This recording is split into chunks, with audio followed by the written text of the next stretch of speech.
देखिए, अब जो है मतगणना का सीमान में चौंकाने वाले परिणाम आने शुरू हो चुके हैं। जो मतों का अंतर है जदयू प्रत्याशी विजय लक्ष्मी का आगे बढ़ने का, वो अब करीब 50,000 के आंकड़ा के समीप पहुंच चुका है। अभी जो मतों का अंतर है एग्जैक्ट अगर मैं आपको बताऊं तो 48,772 मतों से जदयू प्रत्याशी विजय लक्ष्मी देवी अपनी निकटतम प्रतिद्वंदी हेना साहब से आगे चल रही हैं। विजय लक्ष्मी को अब तक कुल मत मिले हैं वो इस प्रकार है, 2,34,483 मत विजय लक्ष्मी देवी अब तक पा चुकी हैं। वहीं हेना साहब की बात करें तो हेना साहब को 1,85,711 मत मिले हैं। अब तक के जो रुझान हमारे पास आ रहे हैं इसके अनुसार जो मतों का अंतर दोनों प्रत्याशियों के बीच हो रहा है वो 48,772 हो चुका है, जो कि अब 50,000 के बहुत ही करीब है। और ऐसा माना जाता है कि 50,000 का जो अंतर हो तो फिर उसे पूरा करने में काफी कठिनाइयां होती है और एक तरह से यह आंकड़ा जो होता है एक असंभव सा आंकड़ा होता है। आपको बता दूं कि अभी तक 17वें राउंड की गिनती समाप्त हो चुकी है और उसके बाद ये जो रुझान हमारे पास आया हुआ है इसके अनुसार अपनी काफी तेजी से बढ़त बनाते हुए विजय लक्ष्मी देवी जीत की तरफ बढ़ रही हैं। और ये कहना थोड़ा सा अभी मुश्किल होगा कि एकदम से उनकी जीत सुनिश्चित है, लेकिन विजय लक्ष्मी देवी की जो पहले ही राउंड से उनकी बढ़त की जो परंपरा रही, सिलसिला रहा, वो लगातार जारी है और विजय लक्ष्मी देवी अपने जीत की तरफ लगातार बढ़ रही हैं। हालांकि देखिए, तीसरे नंबर पर अवध बिहारी चौधरी जो राजद प्रत्याशी हैं उन्हें अब तक मात्र 1,24,079 मत ही मिले हैं और उनका जो मतों का अंतर है वो आपको बता दूं कि आंकड़ा है 1,10,404 मतों से वे पीछे चल रहे हैं। तो उनके लिए तो अवध बिहारी चौधरी के लिए अब जीत एकदम सा असंभव सा दिख रहा है, नामुमकिन सा दिख रहा है। लेकिन जो अभी हेना साहब है वो पीछा कर रही है विजय लक्ष्मी देवी का। अब देखने वाली बात होगी कि वे कहां तक पीछा कर पाती हैं और इस आंकड़े को जो 48,772 का अंतर आ रहा है इस आंकड़े को पूरा करते हुए वे आगे बढ़ पाती हैं या नहीं। वहीं एक बात मैं फिर बता दूं कि चौथे नंबर पर नोटा जो है वो 16,819 मतों से आगे बढ़ रहा है। बाकी सारे जो प्रत्याशी हैं 11 प्रत्याशियों को पछाड़कर नोटा जो है वह आगे बढ़ रहा है। आपको बता दूं कि सत्येंद्र कुशवाहा चौथे नंबर पर हैं जिन्हें 13,661 मत अब तक मिले हैं। वहीं जीवन कुमार यादव जो सन ऑफ सीमान के नाम से भी फेमस रहे हैं, इन्हें एक युवा समाज सेवी के रूप में काफी चर्चाएं मिली और काफी चर्चित भी रहे।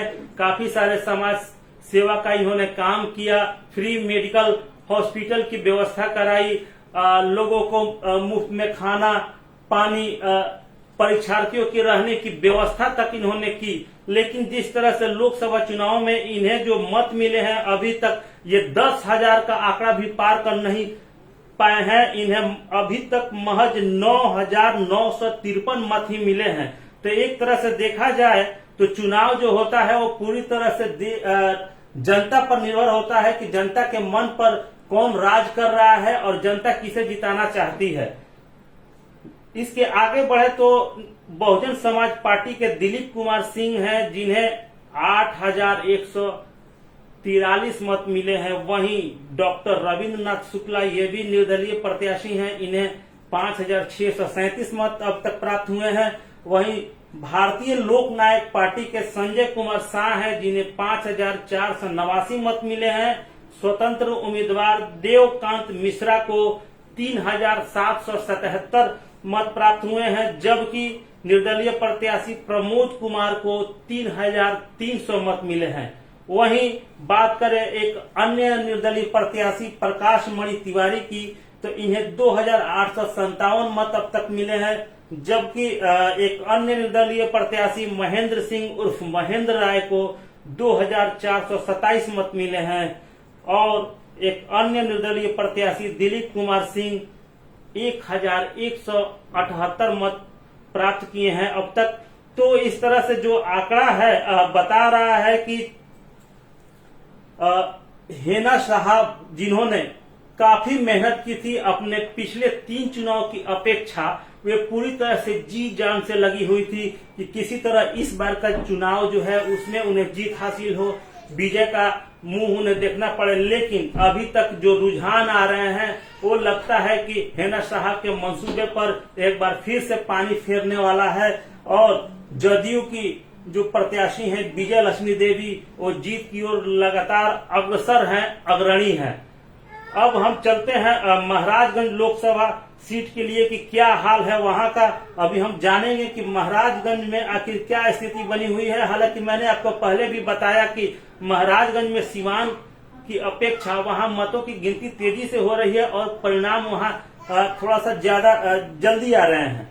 देखिए अभी जो महाराजगंज में जो परिणाम अभी मेरे पास अपडेट आए हुए हैं रुझान, इसके अनुसार 4,59,044 मत अब तक पा चुके हैं भाजपा के जनार्दन सिंह सिग्रीवाल, जो पूर्व के निवर्तमान सांसद भी रहे हैं वहां के, और उनके निकटतम प्रतिद्वंदी जो हैं कांग्रेस प्रत्याशी आकाश कुमार सिंह, इन्हें 3,65,243 मत मिले हैं। इस प्रकार दोनों के बीच जो मतों का अंतर है वह 93,801 मतों का अंतर है और एक ये लंबा आंकड़ा है जिसे पार करना अब बिल्कुल ही नामुमकिन सा प्रतीत हो रहा है।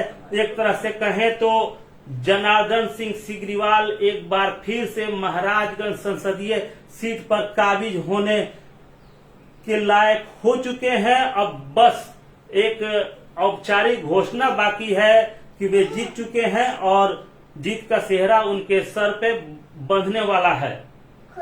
हालांकि एक चीज यहाँ और बता दूं कि यहाँ भी महाराजगंज में भी नोटा काफी तेजी से अपनी बढ़त बनाए हुए है।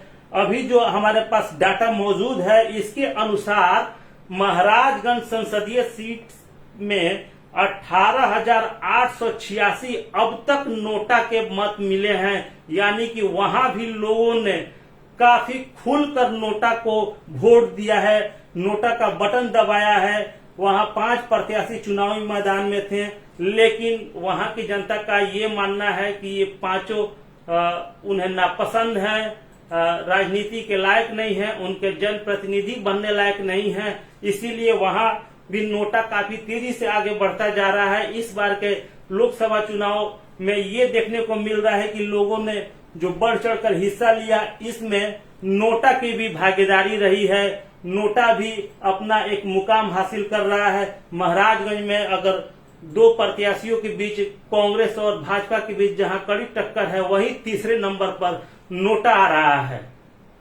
तो बने रहिए हमारे साथ, देखते रहिए अभी भारत। आगे जैसे हमारे पास कोई अपडेट आएगा, मैं अभिषेक श्रीवास्तव फिर हाजिर होऊंगा आपके समक्ष और आपको रूबरू कराऊंगा, आपको जानकारी दूंगा अब तक के क्या है परिणाम, क्या है रुझान। धन्यवाद।